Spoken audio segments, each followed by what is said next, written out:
1599 টাকায় 4 বেলা থাকা খাওয়া নিয়ে এই হচ্ছে আমাদের হোটেলের সুইমিং পুল, আর তার সাথে থাকছে এসি ফাইন ডাইন রেস্টুরেন্ট।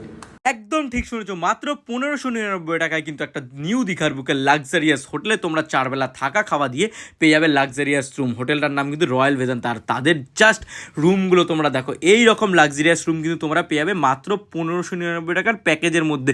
রুমের ভিতরে কিন্তু সমস্ত মডার্ন অ্যামেনিটিস অ্যাভেলেবেল রয়েছে, সাথে কিন্তু জল থেকে শুরু করে মিনি ফ্রিজ সব কিছু অ্যাভেলেবেল রয়েছে। আর সন্ধ্যাবেলা স্ন্যাক্সে কিন্তু তোমরা পেয়ে যাবে বিভিন্ন রকম item, veg pakora, french fries. আর রাতের ডিনারে কিন্তু এনারা মাটন দিচ্ছে। হ্যাঁ ঠিকই শুনেছো, মাটন দিচ্ছে। এই হচ্ছে এনাদের রেস্টুরেন্ট। এসি কিন্তু একটা ফাইন ডাইনিং রেস্টুরেন্ট। হোটেলে এন্টার করার সাথে সাথে কিন্তু তোমরা পেয়ে যাবে ওয়েলকাম ড্রিঙ্কস। এনাদের কিন্তু হোটেলে রয়েছে লিফট, কার পার্কিং এর সুব্যবস্থা। এছাড়া রিসেপশনটা জাস্ট দেখো কি সুন্দরভাবে রিসেপশনটা কিন্তু এনারা সাজিয়েছে। জগন্নাথ মন্দিরে কিন্তু একদম পাশেই রয়েছে হোটেলটা, সি বিচ থেকে একদম কাছে। এছাড়া কিন্তু দুপুরবেলা লাঞ্চে তোমরা পাবে ফিশ থালি, রাতের বেলা কিন্তু পাবে এখানে মাটন। এছাড়া কিন্তু তোমরা পাবে ব্রেকফাস্টও, এত রকম অপশন, সব কিছু মোটামুটি কিন্তু আনলিমিটেড রয়েছে। একবার টার্মস অ্যান্ড কন্ডিশনটা আমরা দেখে রুমটাও কিন্তু বুক করে নিতে